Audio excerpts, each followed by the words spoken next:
Zelensky is accused of deceiving Mr. Trump, pushing Kyiv into the abyss of collapse. European countries quickly urged the EU to join Ukraine. Ukraine met a major obstacle from Hungary. Joining the EU was postponed. The U.S. deployed anti-drone radars, tightening border security in Mexico. These are FBNC's Morning International News. Thank you for watching. Ukraine lost 60 troops, 1 tank, 3 military vehicles, and 1 military vehicle.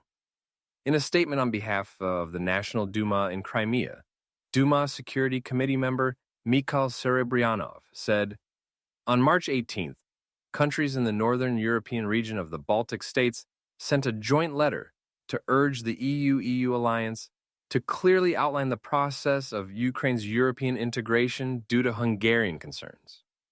On March 18th, the Minister of Foreign Affairs of the Baltic states, including Sweden, Finland, Denmark, Latvia, Lithuania, and Estonia, sent a joint letter to the EU-EU alliance to urge the EU-EU alliance to clearly outline the process of Ukraine's European integration due to Hungarian concerns. In the letter, the top diplomats of the northern European countries emphasized that the EU-EU alliance is one of the strongest tools in pursuing peace, security, and stability. A peaceful and prosperous Ukraine has a strategic importance for the future of European countries. Ukraine's entry into the EU is an important investment, not only for Ukraine's security, but also for the entire EU. Therefore, the process of Ukraine's entry into the EU must be carried out as soon as possible. The Minister of Foreign Affairs of the Baltic states also reiterated the statement of the European Commission President Ursula von der Leyen about Ukraine's possibility of entering the EU in 2030, noting that Ukraine has made significant progress in the process of reform, and that the Baltic states will continue to support Ukraine's efforts on the path to entering the EU. According to the Baltic diplomats, bilateral issues that go against the common strategic interests of the EU are not used to hinder Ukraine's European integration process, but must be resolved through a beneficial dialogue. Earlier, in early February 2025, the Baltic states made a joint statement pledging to strengthen Ukraine's support and emphasize the importance of ensuring long-term peace in Europe. The calls of the Baltic states were made in the context of Hungary's recent opposition to Ukraine's entry into the EU. Prime Minister Orban warned that Ukraine's becoming an official member of the EU would put the European economy at risk. The Kremlin spokesman Dmitry Peskov said that Russia would not prevent Ukraine from entering the EU and reiterated that Kyiv had become part of NATO. Peskov stressed that Ukraine's entry into the EU was the sovereign right of any country. No one can give orders to another country, and we have no intention of giving orders to anyone. According to Peskov, joining the EU is a sign of economic unification, unlike joining NATO, because it is a security issue, and this is a military alliance against Russia. The European Commission is ready to open negotiations with Ukraine on the annexation of Kyiv. However, the process of asking for consent from all 27 member states of the European Union has been blocked by Hungary. According to a report by Poland's Minister of European Affairs, Adam Slepka, Václav, as president of the EU in early 2025, has identified one of the priorities in this term as promoting the expansion of the alliance, including the annexation of Ukraine. However, Slepka confirmed that the EU cannot now open the first group of negotiations on the annexation of Ukraine due to Hungary's interference. According to Slepka, the EU is now very determined to carry out the legal establishment process of Ukraine. He also expressed hope that the opening of negotiations with Ukraine will be a process based on achievements and legislation, not political issues. Speaking at a press conference, EU spokesman Goleme Maseyev said that the extension of the EU is still the priority of this committee, and with Ukraine, the EU has opened the process of joining from June 2024 until now. Kyiv has achieved a steady progress as a member of the EU. According to Masayev, if Ukraine meets all the requirements, the EC hopes that the first so-called basic negotiation can be opened as soon as possible in 2025. However, the obstacle to this aspiration is the demand for consensus of all 27 EU member states, including Hungary. In mid-February, Budapest stopped the opening of this first group of negotiations and proposed to expand the list of requirements with Kyiv. As for Budapest, Hungary said it would conduct a public consultation with its citizens to support Ukraine's entry into the EU before the start of the summer, an initiative initiated by Hungarian Prime Minister Viktor Orbán. Information on this was announced by Hungary's Minister of EU Affairs, János Boka, before the meeting of the EU General Affairs Council in Brussels, Belgium. According to Minister Boka, the future of the EU expansion with Ukraine is now in the hands of Hungarian citizens, and they have a chance to express their position in this consultation initiated by the government in Budapest. A few days ago, in an interview with Kossuth, Orbán said that European Commission President Ursula von der Leyen had previously confirmed a plan to ensure Ukraine entered the EU in 2030.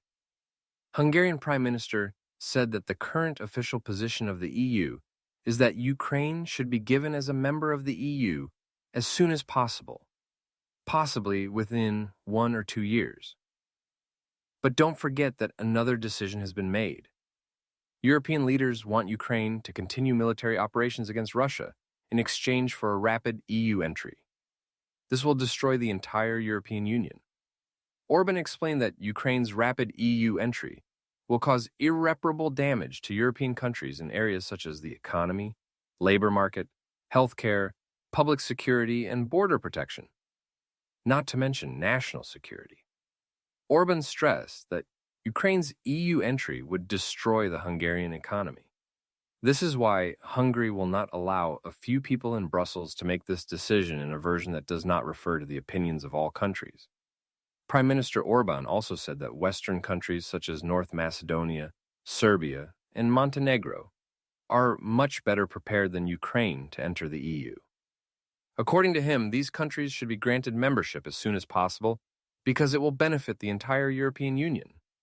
The Pentagon said that the North American Command is cooperating with the U.S. Department of Homeland Security to support the naval and border forces along the southern border. The NMPQ-64 Sentinel is designed to detect air threats, including aircraft, helicopters, cruise missiles, and drones. It is also designed to target air defense systems. The NMPQ-64 version has a range of 40 kilometers, while the upgraded versions of the NMPQ-64A3 can detect targets from a distance of 20 kilometers. The ANTPQ-53 anti-aircraft radar detects rockets and missiles as well as the location of the launchers. This radar model is also used to detect and track small drones. Each ANTPQ-53 can track targets within a radius of 60 kilometers. U.S. NOTCOM confirmed that the radar models have anti-drone capabilities and that the U.S. has the right to use them along the southern border. Georgep Trevithick, editor of the U.S. military magazine World Zone, said that the ANTPQ-53 and ANMPQ-64 Sentinel are both designed to detect and track low-flying threats. The ANTPQ-53 is a high-tech drone that is also used by the Mexican National Guard, as well as the Army's United Nations and the U.S. NOTCOM. The ANTPQ-53 and the ANMPQ-64 can track and detect targets within a radius of 60 kilometers. The ANTPQ-53 is also used. The Pentagon said that Defense Secretary Pete Hegseth had ordered the dispatch of the 2nd Stryker Brigade of the 4th Corps from the Falkirkson base in Colorado, along with intelligence units and a helicopter squadron, to the southern border area. About 2,400 troops will deploy with the 2nd Stryker Brigade, and another 550 will join the Air Force. A defense official, whose name is not known, said so. The U.S. Department of Defense called this an effort to strengthen and expand border security operations to control the area and protect the entire territory of the United States. The Pentagon added that this move shows the dedication of the Department of Defense in cooperating with the Department of Homeland Security to ensure the sovereignty and security of the United States under the leadership of President Donald Trump. U.S. Senate Judiciary said that Mr. Elemis and the White House Department of State are likely to violate the Constitution when the U.S. door is closed. Judge Theodore Chuang made the ruling in favor of a group of more than 20 employees and current and former U.S. presidents. These people oppose the efforts to close the U.S. door by Doge and Mr. Elemis. Judge Chuang accepted a part of the group's request and said in a 68-page decision that Doge and Mr. Elemis were likely to violate the U.S. Constitution, and Doge and Mr. Elemis were likely to violate the U.S. Constitution, and that Doge and Mr. Elemis were likely to violate the U.S. Constitution. USS is one of the first agencies to be monitored by Doge as part of Mr. Trump's comprehensive plan to narrow the scale of the federal government. Immediately after the president returned to his second term, the agency was established in 1901 and had to suspend foreign aid funding for 90 days, causing damage to nonprofit organizations, businesses, and aid groups receiving funding from USS. Doge members were also approached by the agency's financial and personnel system, and hundreds of USS officials were suspended. The agency's website was closed last month, and USS's email accounts in Washington, D.C. were accepted by the Customs and Border Protection Agency. The USS's personnel and personnel services did not specify the name of the USS, but filed a complaint with Must and Doge in mid-February, arguing that Must's actions violated the constitutional regulations. This case is one of many cases filed after the Doge was established, challenging Must's actions and the right to access the sensitive federal systems of the special forces. The administration of U.S. President Donald Trump for the first time confirmed that nearly 25,000 new employees had been fired, and federal agencies were looking for a way to restore their positions. This move came after a ruling that the dismissal of top officials could be illegal. The documents filed by the administration of U.S. President Donald Trump in Baltimore, Maryland, at the end of March 17th, included a confirmation from 18 federal agencies that new employees were temporarily on leave. Specifically, the Ministry of Finance fired about 7,600 people. The Ministry of Agriculture fired about 5,700 people. The Ministry of Health and Human Services cut more than 3,200 employees. Currently, federal agencies are rearranging or looking for a way to rearrange work for employees who have been fired. However, the return of a large number of employees to work is causing a lot of confusion. This is the first full report of the Trump administration related to the measures to reduce the number of federal employees on leave. Earlier, Judge James Breda in Baltimore agreed with 20 states led by the Democratic Party that 18 federal agencies violated the rules when firing employees on leave in a series of forms. The agencies on the list are limited, including the EPA, the CFPB, and the U.S. Development Agency. The three agencies are the target of the Trump administration. In addition, other important ministries such as agriculture, trade, education, energy, health and human services, homeland security, transportation, and former soldiers were also affected by the ruling. At the same time, Judge William Ansherf in San Francisco also issued an order to restore work for employees on leave at 6 agencies, including the Department of Defense. He criticized the OPM Federal Office of Personnel Management for firing, but not having the legal authority. The first dismissal in the Trump administration's call-out strategy was directed at employees on leave, those with little protection. According to statistics from states led by the Democratic Party, at least 24,000 employees have lost their jobs since Trump returned to the White House. According to the statement, the Trump administration violated the rule on the dismissal of employees on leave when it did not inform the state and local governments 60 days in advance. This has forced states to face rising unemployment, and pressure on social services. The Trump administration affirmed that federal agencies have the right to dismiss employees on leave for any reason. The OPM also stated that the dismissal phase is a continuation of the dismissal process, which does not guarantee long-term employment rights. Cambodia's Royal Armed Forces said on Wednesday that it would form a RIM naval base following the construction of the RCF base next month. Prime Minister Thong Solomo, a spokesman for the RCAF, told AFP that the first phase of the RIM base is expected to be formed in April. According to AFP news agency, the RIM naval base was originally built with a portion of the U.S. budget. Since 2022, China has sponsored the construction of the RIM naval base. The Chinese warships first docked at the 3,000-meter-long port in December 2023. By December 2024, a U.S. warship docked at the RIM port during the first military visit to Cambodia by the U.S. after 8 years. Washington said the RIM naval base, located off the southern coast of Cambodia, has an important strategic location in the Thailand Basin near the South China Sea. Under the leadership of Cambodia, it has repeatedly emphasized that the Rim Naval Base will not be used by any foreign forces. The ROK Army announced that its soldiers and the U.S. have conducted large-scale command and control training exercises in an effort to enhance common readiness against North Korea's military threats.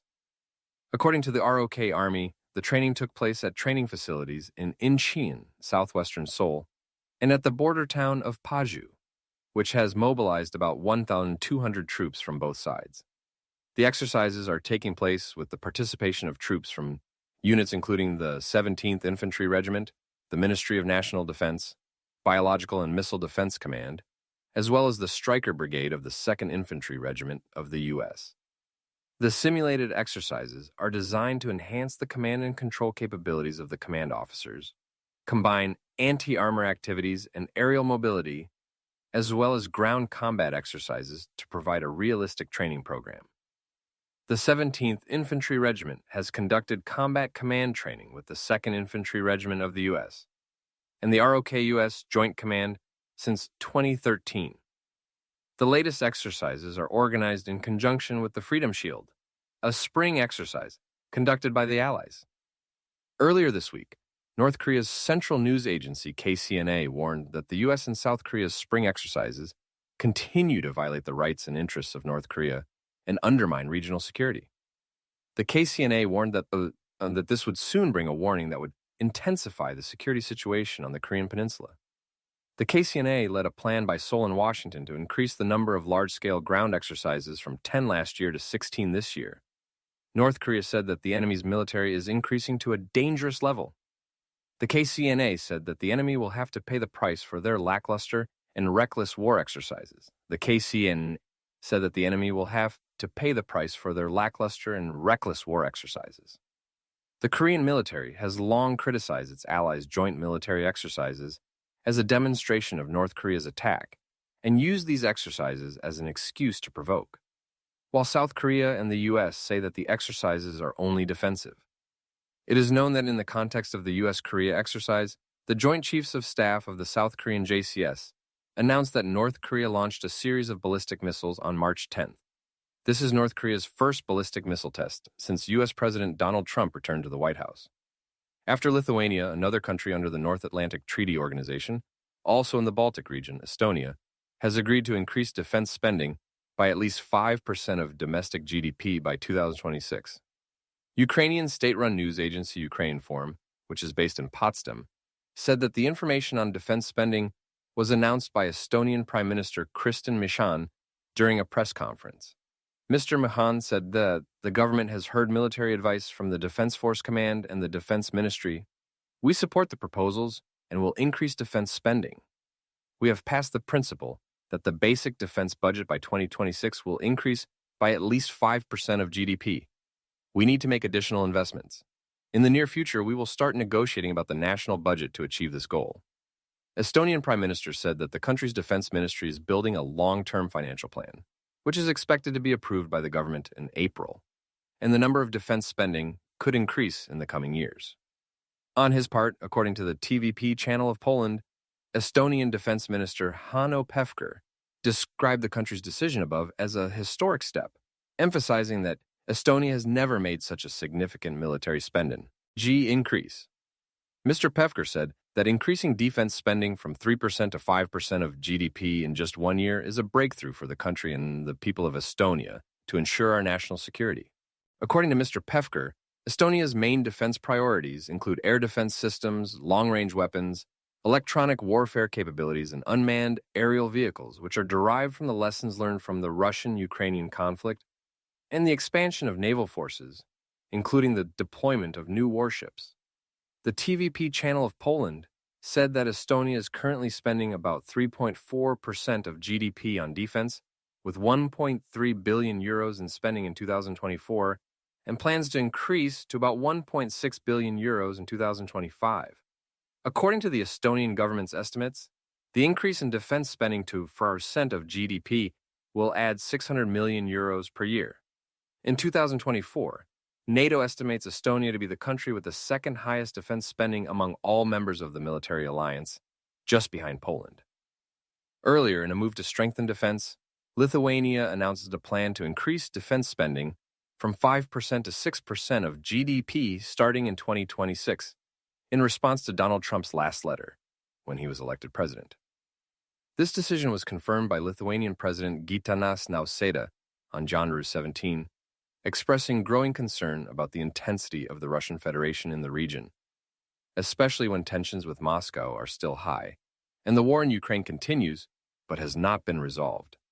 With a commitment to spend 5% of GDP on defense, Lithuania, a Baltic country bordering the Kaliningrad province of the Russian Federation, has become the first member of the North Atlantic Treaty Organization to meet the new defense spending target proposed by Trump. The new policy will also change Lithuania, which has currently allocated 3% of GDP to defense, to become the country with the highest defense spending in NATO, according to the GDP percentage. Beyond Poland, it is currently leading with 4.12% of GDP for defense in 2024 and is expected to increase to 4.7% this year.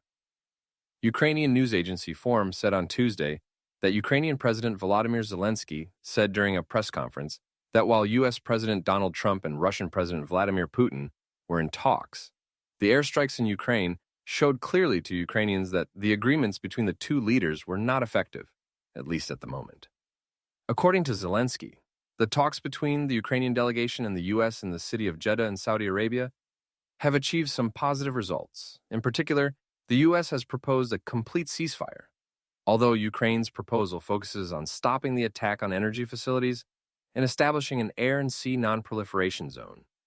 Zelensky also stressed that Ukraine is ready to support ceasefire proposals at energy facilities, but all details of the agreement between the two sides need to be made public.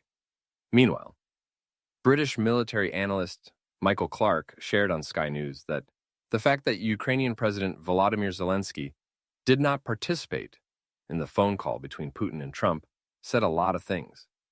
Michael Clark reiterated that the agreements in the phone call on March 18th between U.S. President Donald Trump and Russian President Vladimir Putin were similar to the ceasefire on air and sea that Zelensky had proposed earlier.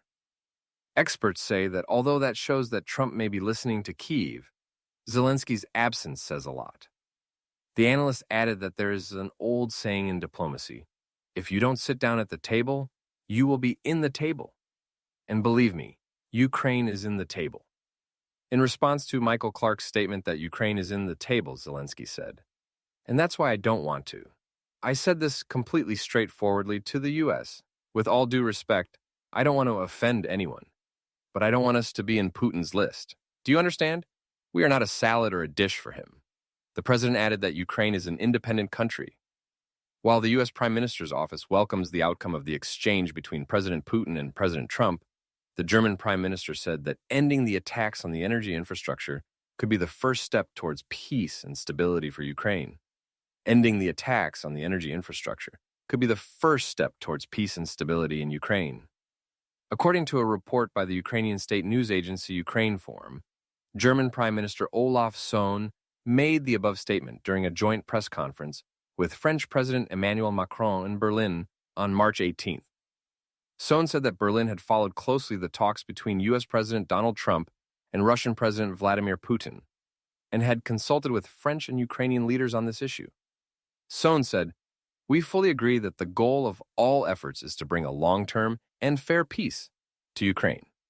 He also said that the announcement of the end of the attacks on the energy infrastructure is the first important step on this path.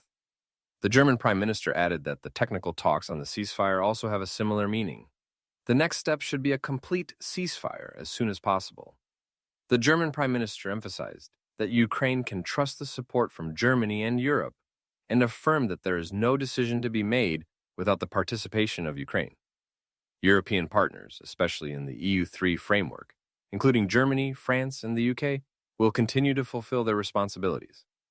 But Prime Minister Scholz also emphasized that support from the U.S.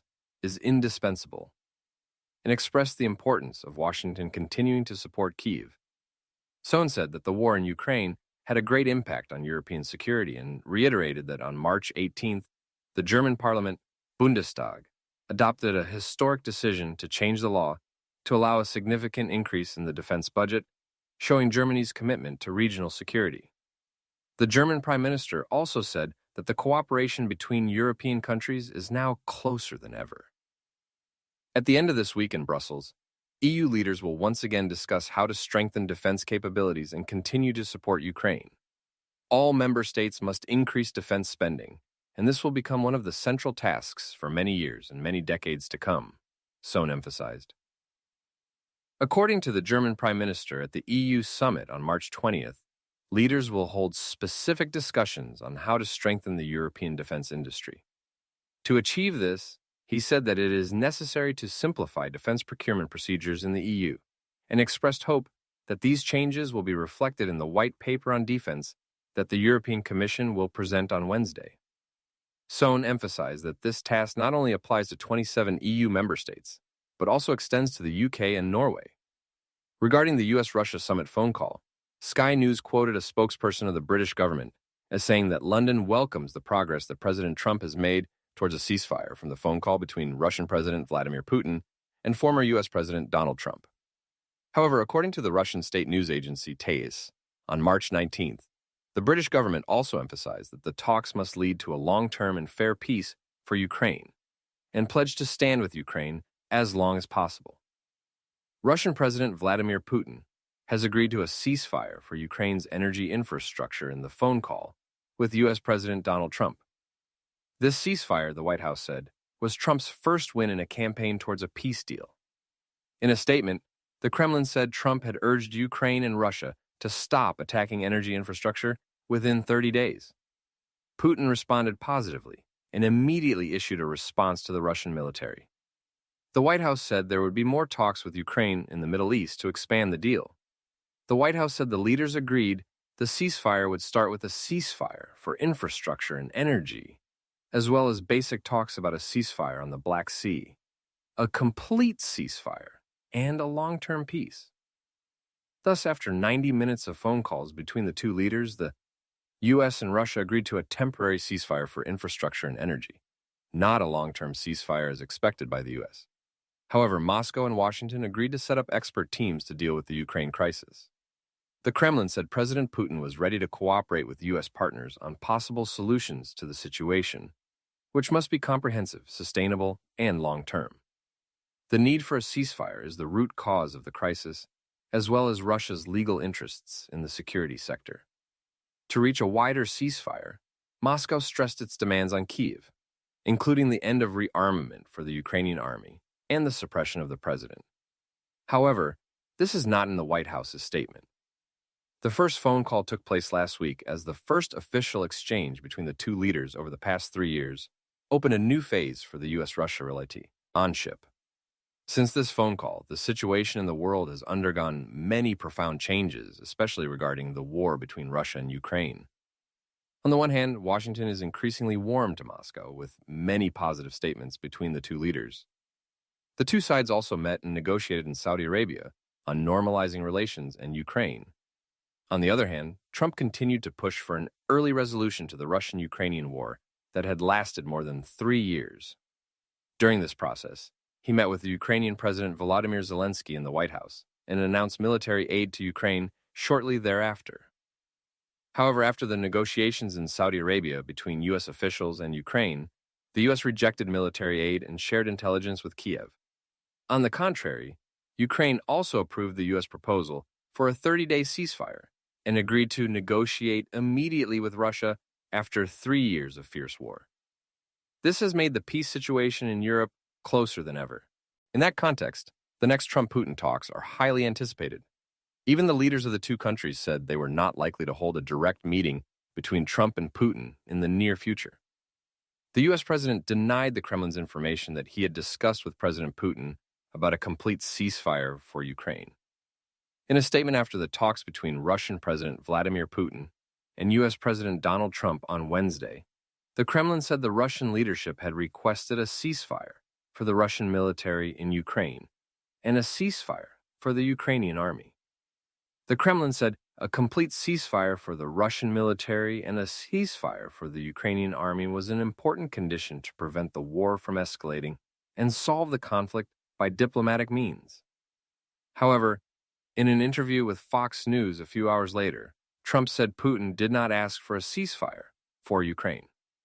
Trump said he did not say anything and we did not discuss the ceasefire. After the important talks with Russian President Vladimir Putin, Trump admitted a 30-day ceasefire would be very difficult. Regarding Trump's proposal for a one-month ceasefire, the Kremlin said the Russian side had identified some important issues related to ensuring effective control of the full-scale ceasefire, the need to end the Ukrainian forces' mobilization and the rearmament of the Ukrainian army. The Kremlin also said President Putin believed a condition to end the conflict had to include a complete end of foreign intelligence and military assistance to Kyiv. Russian political scientist and sociologist Alexander Dugin said Russian President Vladimir Putin saved U.S. leader Donald Trump's life when he said Russia supported Kamala Harris in the U.S. presidential election. Last year, when asked about his favorite candidate in the U.S. presidential election, Russian President Vladimir Putin said he liked Harris's unique laughter and said it showed she was completely fine. Putin also expressed hope that the U.S. deputy would have a less tough stance on Russia and not ban her if she was elected. Dugin said if Putin said he supported Trump, Trump would have been killed. He simply saved his life when he supported Harris. I think this is a completely correct move of an honest strategist. Trump owed Putin his life for supporting Harris. Last September, when Putin said he supported Kamala Harris in the U.S. presidential election, Trump said, "I know Putin. I know he supports Kamala Harris. I am very upset about that." Trump also asked why the Russian leader made such a statement and called him a chess player. He admitted that the Russian leader said it with a smile. He also said, "I should be sad about this?" No. Before the election, he once again expressed his belief that the conflict in Ukraine would not happen under his leadership. When asked about Kyiv's red flag in talks with Russia, Ukraine's foreign minister, Andrei Sybiha, said there were fundamental and unimaginable issues, including Ukraine's territory and sovereignty. Ukraine will never recognize the territories controlled by Moscow as Russia's. Ukraine affirms Crimea, Donetsk, Lugansk, Kherson, and Zaporizhia as Ukraine's. Crimea was annexed to Russia in 2014. The other four regions were annexed to Russia in 2022 after a referendum in each region. Meanwhile, Moscow affirms the status of the territories will not be discussed in any future talks. Sybiha also stressed Ukraine would not accept any third party to impose on Kyiv alliances that it can and cannot join. Although he admits there is no consensus on Ukraine joining NATO among its members, Sybiha said Ukraine's ambitions cannot be ignored. Russian President Vladimir Putin cited Ukraine's ability to join NATO as one of the main reasons Moscow launched a special military campaign in February 2022.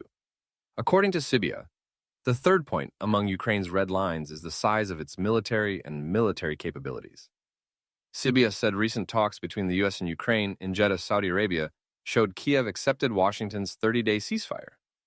However, Sybiha stressed Ukraine wants a peaceful agreement with Moscow and the United States.